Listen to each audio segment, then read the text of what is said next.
Assalamualaikum warahmatullahi wabarakatuh. Perkenalkan, nama saya Difla Diulhaq dan NIM 1202220139 dari kelas SI 4609 S1 Sistem Informasi Telkom University angkatan 2022.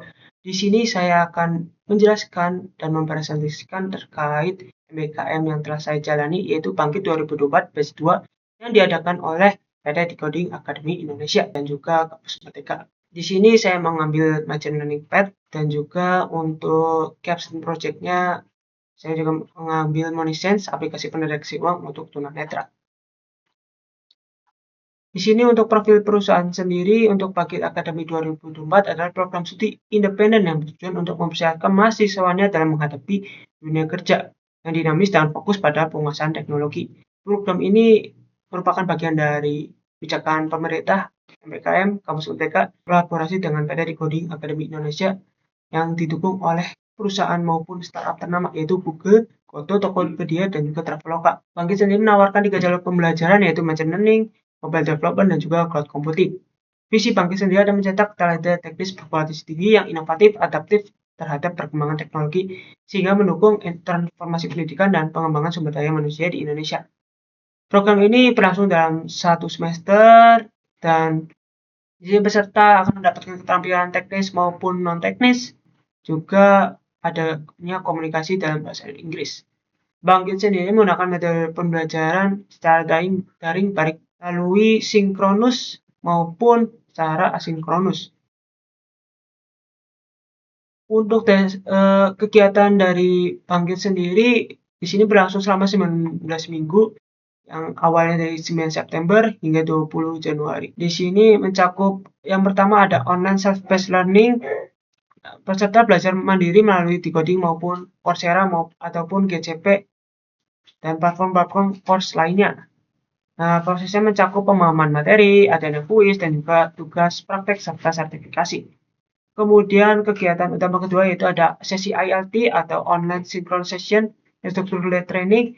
Di sini sesi belajar bersama instruktur melalui Google Meet dan juga Google Classroom yang terdiri dari 3 yaitu ILT hard skill yang di sini karena saya mengambil path machine learning jadi ILT machine learning, ada ILT soft skill juga dan juga ILT English. Sesi ini biasanya dimulai dari pembelajaran atau penjelasan materi, ada sesi tanya jawab juga dan juga ada pengerjaan kuis maupun tugas. Untuk yang kegiatan utama ketiga yaitu ada capstone project. Di sini capstone project yang di dalamnya harus terdiri dari 3 tim yang berbeda yaitu tim machine learning, tim cloud computing dan juga tim mobile development. Di sini saya membentuk yang namanya MoneySense, aplikasi pendeteksi uang untuk tunanetra. Di sini proyek kami harus menggunakan materi yang sudah kami pelajari. Yang salah satunya untuk saya di sini harus menggunakan TensorFlow. Jadi proyek kami juga ada advisernya atau pembimbing dan kelompok kami dibimbing oleh Bapak Irfan Talib sebagai machine learning advisor dan juga Bapak Ilham Subhanoro sebagai business advisor. Yang di sini dari proyek kami dapat disimpulkan menunjukkan akurasi model yang mendekati target, namun memerlukan optimasi lebih lanjut lagi. Kemudian ada kegiatan pendukung juga di Bangkit, yaitu kegiatan tambahan untuk mendukung 3 kegiatan tadi. Kemudian untuk kompetensi yang dikembangkan dari kegiatan-kegiatan yang ada, di sini ada technical skill machine learning sendiri. Kami belajar dari awalnya pemrograman bahasa Python hingga materi-materi yang ada dalam materi machine learning. Juga di sini juga kami belajar terkait soft skill, mendapatkan materi terkait growth mindset, time management, adaptasi, critical thinking, project management, dan juga professional branding. Kemudian untuk English, bagaimana caranya untuk berkomunikasi yang baik dan terstruktur, terutama dalam presentasi. Dan untuk capstone proyek yang kami bikin, di sini kami terdaftar pada kelompok C2P2 PS279. Sini terdiri dari 7 orang, 3 dari machine learning team, 2 cloud computing team, dan 2 mobile development team. Untuk latar belakang proyek, salah satu dari anggota kami ketika sedang di salah satu sosial media menemukan bahwa adanya postingan yang menunjukkan bahwa ada tunanetra yang meminta bantuan untuk mendeteksi uang, ya walaupun menggunakan teknologi yaitu video call, tapi kami rasa kami bisa memberikan solusi yang lebih mandiri untuk tunanetra tersebut. Dan juga kami pun di sini melihat melalui jumlah yang ada untuk warga tunanetra di Indonesia memiliki kebutuhan secara nasional adalah 3% yang merupakan jumlah yang cukup banyak. Dari 8 juta orang terdiri dari 1,6 juta yang memiliki kebutuhan secara penuh dan juga 6,3 yang menderita kebutuhan sedang maupun berat. Ya, untuk itu kami ingin membangun bagaimana caranya untuk saat ini tunanetra di Indonesia agar memiliki solusi yang lebih mandiri sehingga mereka bisa lebih percaya diri, tidak tergantungan dengan orang lain, sehingga ya selayaknya orang normal di sini.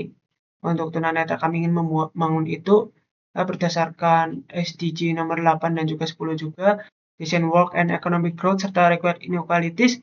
Kami ingin membantu dalam hal itu, memberdayakan pengguna tunanetra dengan solusi mandiri dapat diandalkan. Secara untuk objektifnya sendiri, kami mengembangkan aplikasi dengan ilmu yang kami pelajari di Bangkit untuk mengatasi permasalahan yang ada objektifnya.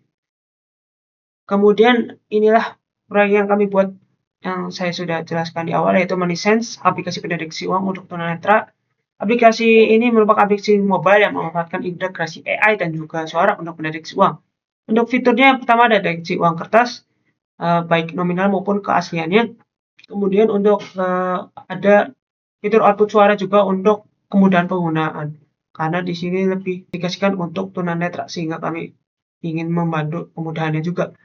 Kemudian aplikasi kami juga tidak sebatas itu, kami ingin mengembangkan aplikasinya yaitu bisa menerima input dalam bentuk suara, menghitungkan uang, lacakan riwayat uang yang sudah dideteksi, maupun menjadi aplikasi ini salah satu anak tangga yang akan mengantarkan kami menjadi aplikasi one stop solution untuk pengguna tunanetra. Jadi Money Sense ini merupakan salah satu fitur yang nantinya ada fitur-fitur lain yang dapat membantu tunanetra dari bangun hingga tidur.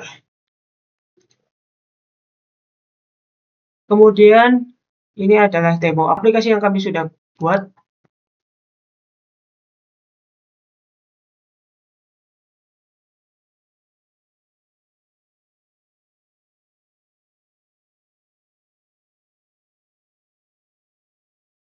Nominalnya Rp5.000. Asli. Karena di sini di proyek ini saya sebagai machine learning engineer ya, sehingga saya di sini bertanggung jawab dalam mendevelop model machine learning-nya. Yang mulanya kami suka mengumpulkan dataset, mengumpulkan dari Kaggle untuk uang-uang asli yang ada maupun ada beberapa uang palsu. Tapi dominannya kami mencari datanya secara manual dan memfotonya antara uang asli maupun uang palsu yang di sini kami menggunakan uang mainan. Dan kemudian data-data tersebut kami simpan sebagai dokumentasi dalam GitHub dan juga dalam Google Drive untuk digunakan integrasinya pada aplikasi Google Colab. Di sini kami total untuk datanya jumlah 500 dan ini rata agar mencegah bias dan sebagainya. Baik untuk uang asli maupun uang palsu dari nominal 1.000, 2.000, 5.000, 10.000, 20.000, 50.000, dan 100.000. Kemudian untuk tahapan membangun modelnya, tadi untuk data yang sudah ada kami kumpulkan, kemudian kami proses, dan nanti kami bagi menjadi 3, yaitu data training, data validation, dan juga data set.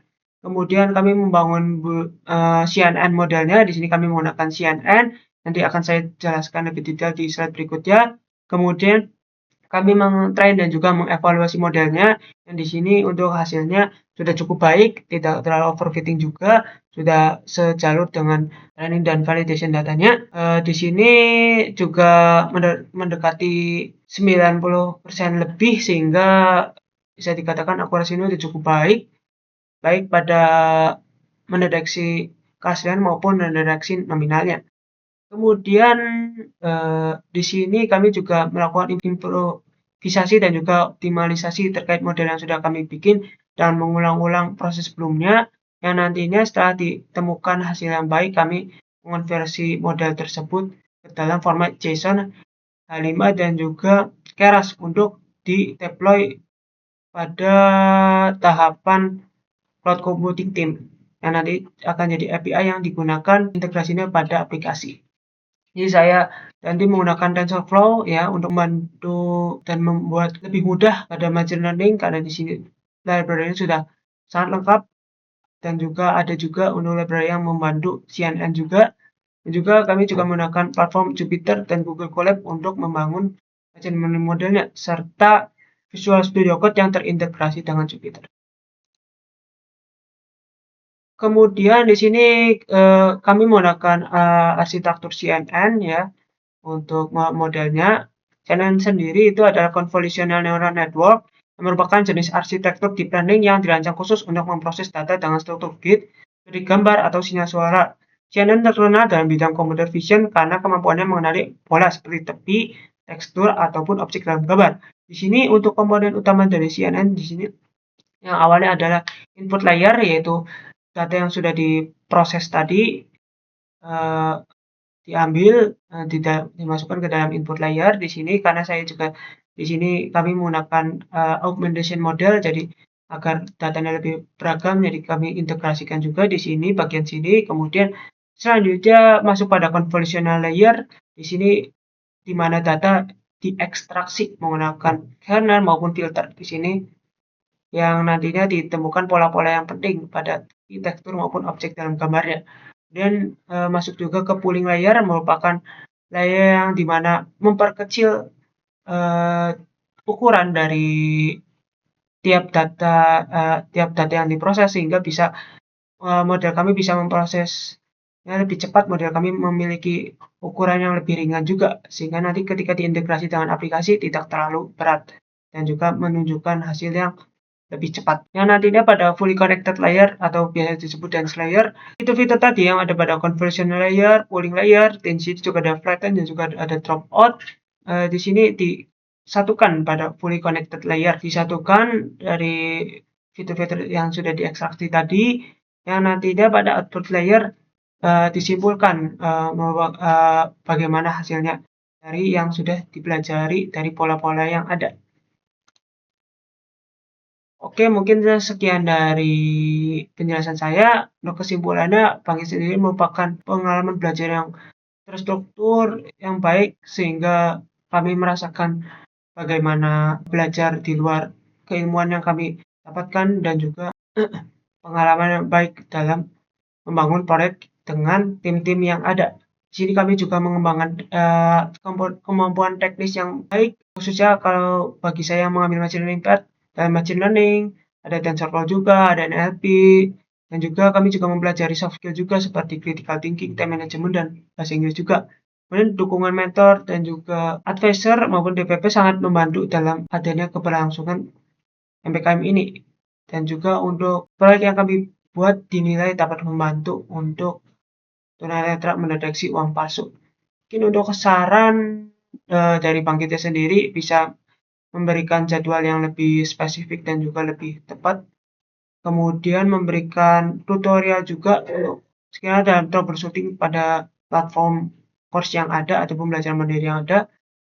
Kemudian menambahkan sesi networking yang lebih sering pun dengan orang-orang yang sudah profesional dan ahli di bidangnya. Kemudian melibatkan tantangan nyata dan juga mengadakan pelatihan intensif dalam komunikasi profesional dan manajemen tim yang dapat membantu dalam proyek kami. Oke, mungkin sekian aja penjelasan dari saya. Kurang lebihnya mohon maaf. Wassalamualaikum warahmatullahi wabarakatuh.